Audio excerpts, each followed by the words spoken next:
In order for change to become a reality, there are some key ingredients that can contribute to the success of your desired outcome. The Firm Foundation video series helps leaders of wealth management firms lead and grow their companies more effectively. Some leaders like the idea of change, while others make a commitment to actually seeing it through. A few years ago, I worked with a client and they had made several attempts at enhancing their client services for their wealth management firm. And it just didn't have the staying power that they were looking for.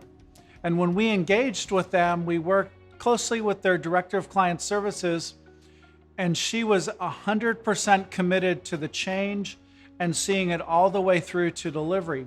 And here are some things that I noted from that working experience with her that really helped make change a reality. Number one, to predefine success.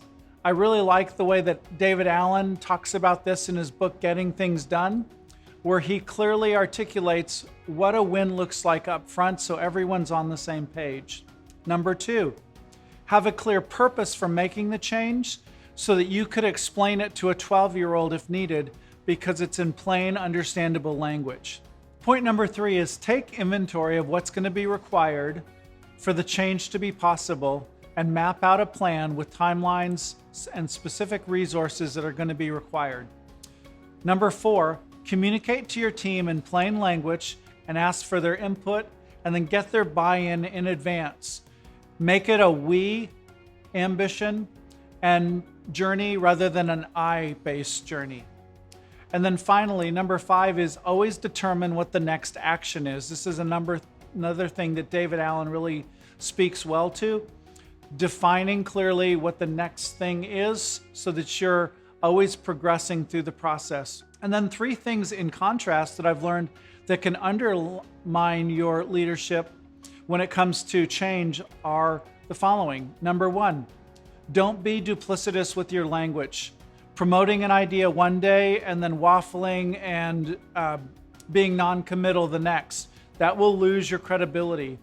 Number two is don't lose the trust of your team by talking to them about change unless you're really committed to doing it. One of the things that we often hear with our clients is, oh, here John, the CEO, goes again. He read this book, he wants to do this, but he never follows through. That does not build relational equity. And then finally, number three is don't procrastinate. If you're going to bring up change, if you're going to engage the subject, don't defer it. Make progress immediately so that you're not losing momentum.